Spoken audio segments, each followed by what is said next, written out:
ยังเนี่ยนั่นนะ มาแต่ละมื้อเลยว่าติ แอบมีนอกมีในบ่น้องๆตุ๊ก บ่มี แถวบ้านนี่นะแต่เพื่อบน สงสัยแล้วบ่ เออ หมู่มากกันได้มันมากกลางคืน ตรงทุกห้องลูกคนที่ช่องละได้นี่ ย่านอยู่ กินได้ กินลาย เฮ้ยพาเข้าห้องน้ำนี่ เด้มาไม่ไอ้มาก่อนจังเขาติดน้องตุ๊กเบิ้งน้องตุ๊กฮะติดบ่ติดจุ่มชีจุ่มหาบ่ได้ติดเมียข้าเจ้าสบายดีน้องตุ๊กสบายดี เดี๋ยวโดยสบาย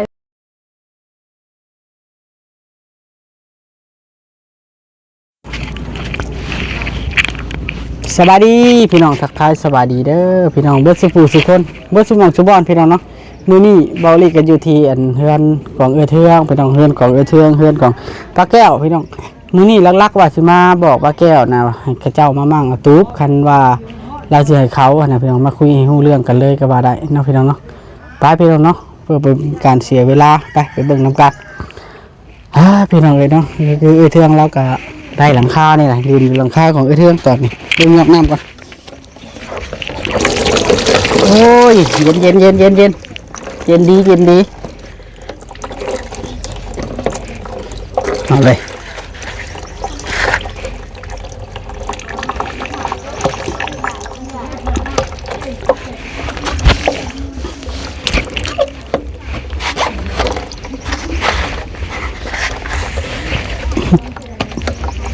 เอาเดี๋ยวเราไปเบิ้งน้ำกันเราลิซให้เบิ้งตัวนี้เดี๋ยวใส่หลังคาเพราะเอาเจาะแล้วก็เทปูนถมมันก็แข็งแหละสั้นบ่ได้เนาะมันจะบ่ดอกบาดมันแห้งถามหาไม่เท่าแก้วกันเลยเราอยู่บ่ล่ะมันแห้งบายดีไอ้เทืองสบายดีบายดีตู้ ไปดิ ไปไหนล่ะแก้วอยู่บ่เห็นบ่ประมาณเห็นอยู่บ่ เห็นนึงตัวเราไปแต่คืนนี่บ่ ไปยังล่ะ ชานี่เห็นนะชา ฮะตัวมื่นเบิดคืนนี่เรือนเราอ่ะ บ่ชานี่เห็น เคยมาก่อนบ่เห็นปกติเคยมาเคยว่าเคยมาแต่เช้าก็มูนะหาบ่เห็นเช้านี่ ประมาณ4 โมงนะคือลูกมาเห็นเรา เห็นอยู่บ่ แสดงว่าเราไปแต่เช้าดิจะนับไปหาเฮ็ดไปจ้ะ พี่ลึกเนาะที่ไหนเนี่ยที่เธอห่อนแท้นี่ ฮ้อนแฮง โอ้ไปละย้อมเสียงลงหน่อยเด้อ บ้านเสียง บนหานี่แข็งใช่เลยมีน้ำไผ่วะน้ำสนวนปะกินได้บ่น้ำสนวนฮะ เฮ็ดเหรอ กินได้บ่น้ำเจ้านี่ ไปกินไฟอยู่หั่น มื้อนี้ข่อยว่าสิมาแจ้งข้าวปลาแก้วขอจะไปแจ้งข้าวปลาแก้วก่อนสิให้เรามั่งเฮือน เอ้าเรือนน้อยบ่ เวน อึ้งเลยบ่บอก ย่านเราบ่ขึ้นไปนอนเฮือนใหญ่บ่ แม่เพราะว่าได้ยิน เมื่อคืนนี่แล้วเราก็บ่ได้ขึ้นนอนเฮือนใหญ่เมื่อคืนนี่ เราเคยเอาเธอน้อยบ่ เรานอนเฮือนน้อย ข่มั่งข่อยว่าจงชัยอยู่ได้บ่นั่นคือเห็นออกมาแต่หันตอนเช้านะออกมาแต่เช้าๆนะ เราบ่ได้ขึ้นนอนบ่ เรานอนแต่ 3 3 คืนหนึ่งนะนอนเฮือน เราแพงไว้ให้ไผเฮ้ย ทุกกิน เราแพงไว้ให้ไผล่ะ ให้น้องทิ้ง เอาเลย ไปกินไหมอยากกินน้ำเอาแล้วพอบ่เห็นน้ำแข็งตอนพอคิดว่ามันเทลงไปเลยบ่เทน้ำบ่พอนะฉัน ที่น้ำในกระตุกในกระ ไปหาน้ำไม้บ่จะเทืองมื้อ ไม่ไปในหมู่ไปมื้อหน้า มันดีที่ เอ้า เอาแล้วต้องอยู่ไหน จานไปใช่วะ หมู่ไปมื้อหน้ามื้อนี้เลยบ่ได้ไปหาอยู่หากิน เราจำพลาดต้องบอกกันเนาะ อันนั้นเนาะเห็นหมู่ได้เฮือนอยู่พึกๆเจ้าบ่ได้ขึ้นน้อยใจบ่นี่ ก็บ่ได้ น้อยอยู่บ่เว้าบ่กล้าเว้าเนาะ ยิกขี้เอาอีกนะใจเย็นๆเฮาต้องใจเย็นๆคือน้ำลวกไก่เฮาก็เบิ่งแบบเพิ่นก็เบิ่งอยู่เนาะทีมงานถ่ายคู่มือก็เบิ่งอยู่เอาเลย ทางทีมงานถ่ายกับมือเพิ่นก็เบิ่งอยู่เพิ่นทั้งเบิ่งทั้งลูกทั้งเต้าเฮาพ่อเบิ่งทั้งนั้นพ่อเบิ่งการใช้ชีวิต เสียงลงใน ว่าซั่นซะยอมเสียงลงในเด้อลูกหลานเด้อเนาะพ่อน้องแพทย์ แม่น บ่ชวนไผเลยเดี๋ยวนี้พ่อน้องแพทย์ก็ได้ ถ้าได้รถใหม่บ่ กล้าค่อยได้รถใหม่นี่ทิ่มป้าค่อยเลย โอ้ย จักไฟถิ่มไฟละ2คนเถอะเจ้านะ ฮ้อนแห้งอากาศฮ้อนแห้งมื้อนี้หาตุ๊กแก้วบ่เห็นอีกแล้วพี่น้องเอ้ยจะเตือนนุ่มโอแล้วบ่เตือนละอันดี เตือนแล้ว โดนเตือนละ เตือนนะบ่แปดลงไปละ จะเตือนแล้ว ข่อยยังไม่ลงข่อยเตือนลงไปแล้วกินตับ บ่ได้อันนั้นมากินแน่น้ำนะค่อยท่ากินน้ำเลยค่อยสิย่างเข้าไปเยี่ยมน้องแตนบ่ใส่จวนลมน้องแตบ่ ด้วย เรื่องนี้ถึงกับเตือน สาวเทืองขึ้น เจ้าให้ข่อยเลยจ้ะ เนาะให้แอบ อ้าวบ่เวียงใช้ให้นุ่มโอบ่ เจ้าเทืองดึงแข้งเท่าไรเทือผู้ยอมลุกเนาะเจ้าเทืองเนาะ ด้วย ตื่นช่วยบ่ สบายดี บ่คอยเอิ้นนั่นมาแบบเอิ้นนั้นเอิ้นไปให้ไปนุ่งเสื้อเพิ่นมานอนอยู่นี่รับบ่รับเลยบาดนี้ เราบ่ได้นอนบ่เอาพี่น้องเนาะไปดีว่าใจสวัสดีเจ้าแรกคลิปมาเดี๋ยวค่อยไปขออนุญาตไปเยี่ยมน้องกระแตกันเด้อพระแก้วบ่อยู่อีกแล้วพี่น้องเอ้ยโอ้เว้ย ขายจริงประมาณ15-30 สบายดีน้องกระแตนอกล่ะ ป้าจนบ่จื้อมื้อนี้เนาะ สบายดีเอ้ยสบายดีสบายดี แม่บ่จื้อได้บ่จื้อเพิ่นเปลี่ยนรถแม่ โอ้ หน้าที่รถใหม่น่ะเอ็มร้อยขวดหนึ่งก็บ่ได้กินน้ำส้มขวดหนึ่งก็บ่ได้กิน เออ ไปซี่แล้วเนาะล้างรถเด้ เดี๋ยวฟ้าวฟ้าเดี๋ยวเป็นอะไรคือข้าวยาบ่สบายบ่ ไม่ ยามีแห้งบ่ ปวดบ่ไหว มันฮ้อนเด้มันฮ้อนแล้วบวกกับอาการเท้าท้องพอแล้วมันเมื่อยจังวะ อากาศมันก็โอ้ยเนาะโอ้ก็ อุ้ย อย่าลองของนะ ถึงครั้งเอาติดไหมไอ้รู้จักเคยติดอยู่บ่ไหม ไม่น้อยเนาะ ไม่น้อยก็เทียงดีอยู่ได้ แต่เพ เอ้านี่มันอ้างที่มือนั่นไอ้พวกไว้โอ้ยนี่จำผู้สาว กับผู้สาวเลย กำลังเข่าได้นี่เนาะ แม่นเข้าตอนจักโมงก็เฮยบ่แม่น ฮ้อนๆ ตอน9:00นบ่เฮาไปยังเลย หลานน้อยก็ได้อู้ไม่อีก ลูกสาวแก้วได้อุ้มจังรับ โอ้ ลูกสาวแล้วนะอุ้มจนรับพูดอะโอ้ จนรับ แพทย์ทางได้มาข่าวให้นี่แพทย์ผู้ชราบ่ สุกสลาไปสุกสลา ไปเขาอยู่บนนี้ มาหิวมา หิวมา โอ้นี่ ว่าเวลาเบิดได้สั่น ถอดเองเพิ่น เอ นะ งเพิ่นบอกเขาเอง ให้ผัวจะทอด จ่าย เพิ่น เงิ นะ นแล้วก็มา โอ้เท่าไหรนี่แหละตรงนึง 500กับ20 บาท โอ้ 500กับ20 บาท ตอน3,500,000เนาะ 3เซนไป ถือว่าโอเคอยู่ได้น่ะ ก็ธรรมดาใช่แล้วครับ แม่นจะร่างกายขาดน้ำแล้วมันเมื่อยไว้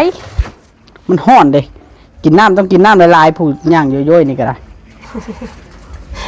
แล้วลีได้เอ่ยมันห้อนแล้วมันขาดน้ำบางคนช็อก ขอกินคุ้มนี่มื้อ ช็อกตายเลย เฮาเชื่อเจ้าว่าเจ้าฮ้อนเดี๋ยวนี้ ห้อนแหล้ว เนาะ บ่บอดบ่มาเอา จกเพิ่นมาตำลังเพิ่นมักจอบมาถ่ายแล้วเจ้าตอนกลางคืนเอาได 9:00 นคืน9:00 นมื้อคืนเหรอ จะฮู้ว่าแล้วมายังเนี่ยนั่นน่ะ มาแต่ละมื้อเลยว่าติ แอบมีนอกมีในบ่น้องๆ บ่ ตุ๊ก บ่มี จังว่ากัน แถวบ้านนี่นะแต่เธอบน สงสัยแล้วบ่ แล้วมา หมู่มากกลางคืนมันมากกลางคืน ตรงลูกท้องลูกคนที่สองแล้วได้นี่ แม่ ย่านอยู่ กินได้ กินลาย เฮ้ยพาเข้าห้องน้ำนี่ เด้มาไม่ไอ้มาก่อนจังเขาติดน้องตุ๊กเบิ้งน้องตุ๊กติดบ่ติดชุ่มชีชุ่มหาบ่ได้ได้ติดเมียเขาเจ้าสบายดีน้องตุ๊กสบายดี เดี๋ยวโดยสวัสดี ที่เธอฮู้ชื่อว่าเจ้ามาอยู่พี่หึงแล้วเจ้างามขึ้นได้นี่ แม่แล้ว มีสีสันเนาะแม่นแล้วเรามีเนี่ยอยู่ในกลิ่นเพียงพอเด้ ก็บ่เพียงพอกันเนาะ อยู่น้ำเอื้อยน้ำอ้ายก็ดีเด้อยู่น้ำกัน โอ้ แบบมันแต่ตัวมาบุญกับแบบนึงไงเนาะ แม่นแล้วมีสีชันชดใช้นะ บ่เฮาไปอยู่น้ำเพิ่นแล้วก็แบบนึงได้ บ่แม่นว่าเพิ่นบ่มีแนวให้กินแต่ว่ามาอยู่บางเทื่อแล้วคนบ่ได้อยู่นำกันเฮิงเอื้อยอ้ายนะมันมีความสุขในใจบางเทื่อเนาะสีสันก็สินั้นบ่แม่นว่าอยู่น้ำปู่ย่าบ่อบอุ่นก็อบอุ่นคือกัน เมื่อดึกเลยแล้วเรามาคืนนี่ ไอ้บอสบ่ไปได้ไอ้เห็นในคลิปว่าปู่ย่านั่นบ่ปู่ย่าอยากให้เมื่อบ่แล้วโทรมาบ่ เห็นกันได้เมื่อวาน เห็นอยู่ไส อยู่คือหลานอย่างเงี้ย แล้วเราว่าบ่ได้กับเจ้า เมื่อไว้เนี่ยเรายิงหอดหลานเรา เป็นตีท่านแม่ข่อยนี่แล้วนำมาปัดมากอกซับหมดแล้ว เรากินฮอลลาน อยากกินน้ำรดนะซื้อกินแน่เลี้ยงรถใหม่ล่างรถเด้ เรื่องรถใหม่มาที่ชื่อให้กินอยุ่พอดีนะ ที่ชื่อให้กินอยู่ดอก เมนี่เข้ามาเลย ตอบคำถามก่อนดิ เออ ไปปะ อย่าพาว มา แล้ว ขาย เป็นยังไงเลยถึงเมื่อบ่เอิงบ่แต่จะอย่างบอกได้ถึงเอิงเขามานี้น้องแต่ไปบ่ได้ นี่ ชื่อให้น้องแต่พร้อมกิน ยังจังมือจังสิมือน่ะ พีดมันตอนนี้ 2-3 มื้อ รับปากเพิ่นแล้วบ่นั่นแล้วเพิ่นก็กินฮอดเนาะ แม่นก็บ่ว่าภัยได้เนาะเพราะว่า หลานมาอยู่ลาวตั้งแต่น้อยๆบัดนี้ เต็มเด็ก แต่เกิดนะ ไปเกิดมามาพระอันมาเอามาพี่ ผู้จิกออกได้ เติบได้ ผู้จิกออกเลย ลูกเจ้าพันหลานเพิ่นเนาะ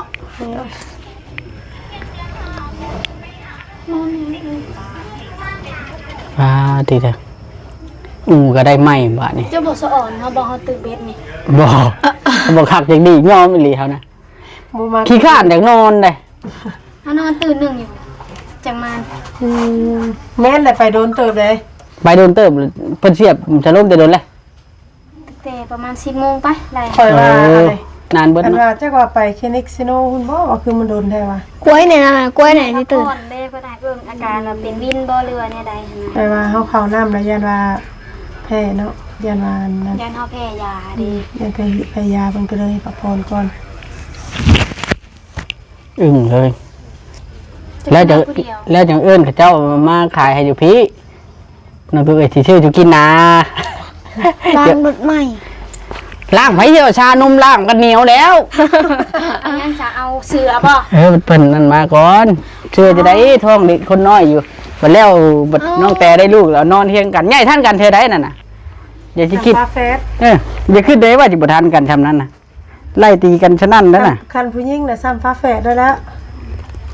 ใช่จังไง บ่ผู้ชายดอกผู้หญิงคือกัน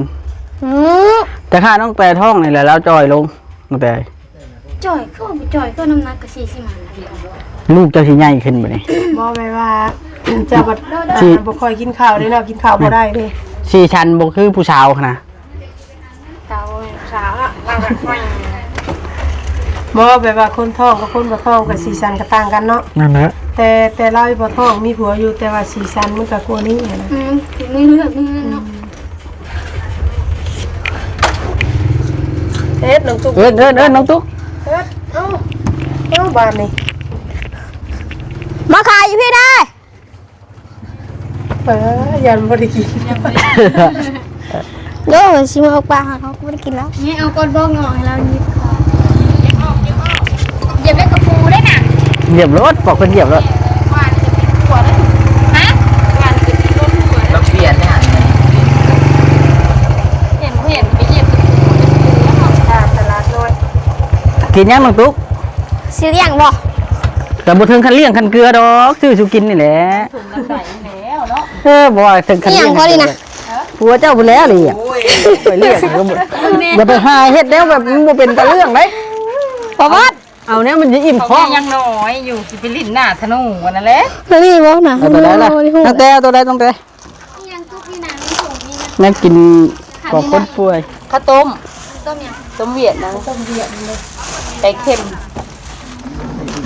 ห่อนแห้งแท้น่ะให้มองน้อยๆนั่นได้แล้วลูกจะเทื่องนะได้แหละมันได้ชื่อมันมาบอกนะ แม่มันบ่มีเงินมื้อนี้น่ะเลี้ยงเขาแน่ มาบอกนั้น บ่แม่นเด้อพ่อแพทย์บ่ให้มันมาเด้อบ่บอกคนน้อยนะเด็กน้อยนะบ่แม่นก็สิเอิ้นให้เด็ก เหรียญขอ20,000เด้อ ได้ชื่อเพียง เด้อ ชื่อเอาตัวไหนล่ะ บอกเด็กน้อยมาเพิ่นสิซื้อให้แม่มัน บอกเด็กน้อยมาสิซื้อให้ มีน้ำยังแน่บ่ ฮะ มีน้ำยัง มีซัน โอ้ยมีแต่คนเฒ่าทั้งนั้นผัดบ่ได้สิเอิ้นคนเฒ่า เอา ผู้50ปีเด้อบ่ ตาเขียว เอาหน่อยล่ะเอาจะอ้อเอะ เขาขอ25,000ได้ยังได้ได้ โอ้เช้าละเช้าหาเท่าพวกอยู่ ได้น้ำอันนี้ดิ อยากได้น้ำเลยอยากได้ขนมน้ำเด้ เพิ่นยังก็เดินมาเขาบ่โทรแพทย์บ่โทรแพทย์ใช้ถั่วดินเด้อถั่วดินเจ้ามีถั่วดินบ่บ่มี นี่น่ะ บ่ถั่วดินมันจะคู่กันนะเจ้าฮะบ่ได้กระดออะไรก็ได้โอ้ยล้ม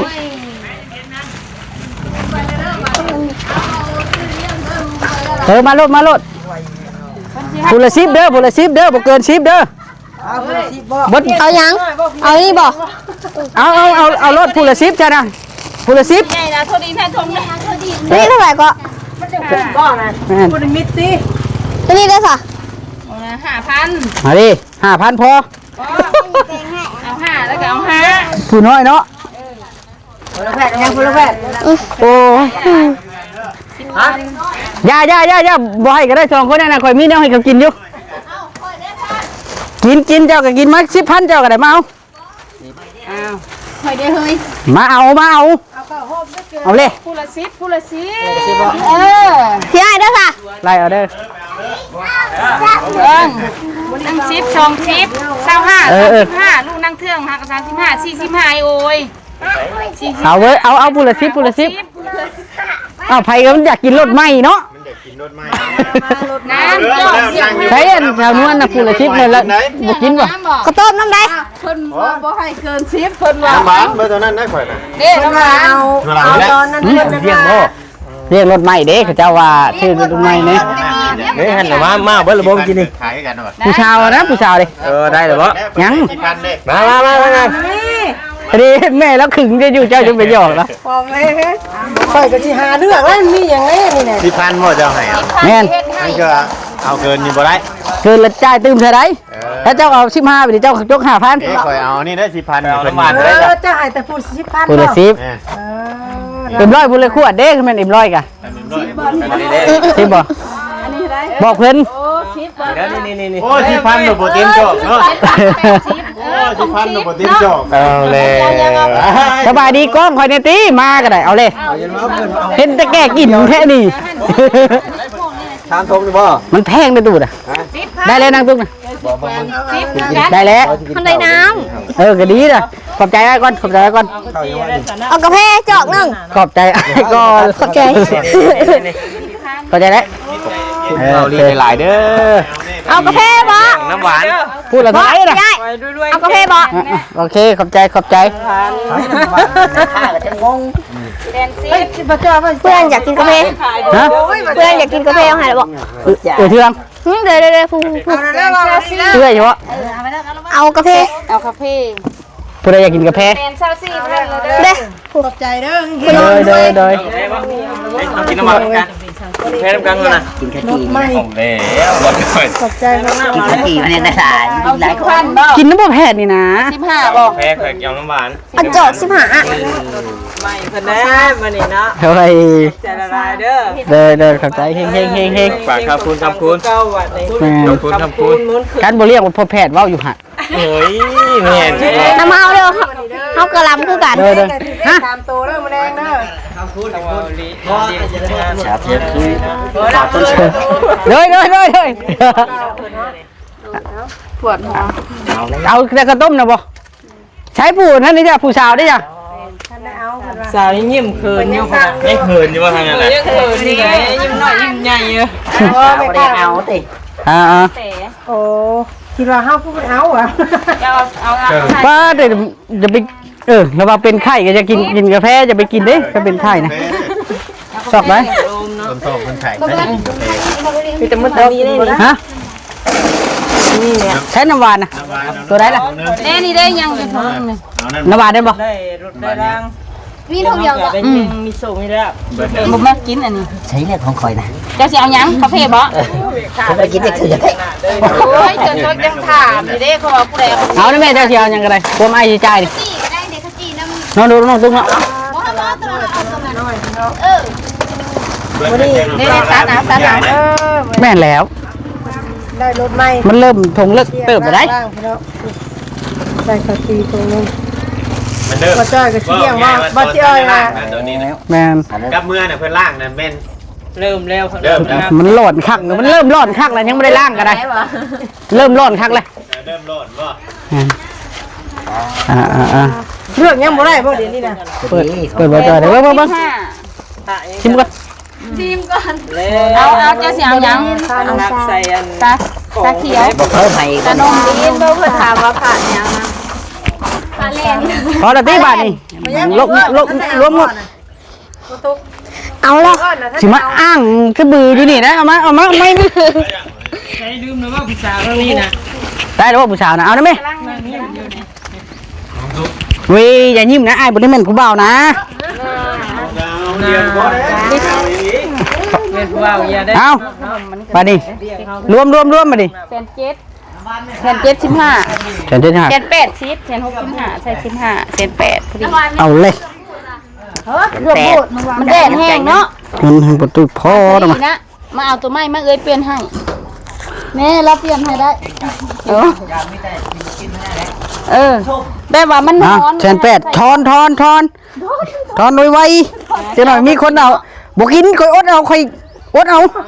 ป้าเจ้าของอดเลยว่ะ คอยอดเอาได้ ดอกหนึงเป็นหยัง ประหยัดคอยประหยัด ขอบใจหลายๆเด้อร่ำรวยร่ำ โดยจะดีแพงมากมากินนี่กินให้พ่อจ้อยก็ได้เด้อคอยเด้อ ก็ได้เครื่องโจ้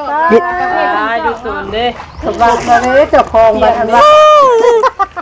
เอาเย้ยคอยไรก็ให้ลีได้ ผมมาได้ป่ะเนี่ยเอา ดอกเดียวก็บ่กินเนาะ แถมไม่แม่ค่านะ ตัวเอง เพราะเรา แถมไม่ได้ใส่ เจ้าเฮ็ดเพียงมาดิ อันแพงให้หน้าแล้วก็ลุกดิ กินเบิดแล้วเพิ่นว่ามันบูด โอ้ยคอยไปเก็บแล้วทุกทีมได้ โอ้ยอย่า กาแฟละแซ่บ เจ้าสิรับบ่แบบนี้เฮ็ดแบบนี้ เจ้าสิขายให้บ่คน บ่ เด้อ ขอก็บ่รับประกันไปว่าค่อยลืมใส่กล้องเด้ กินเบิดแล้วเพราะว่าบูด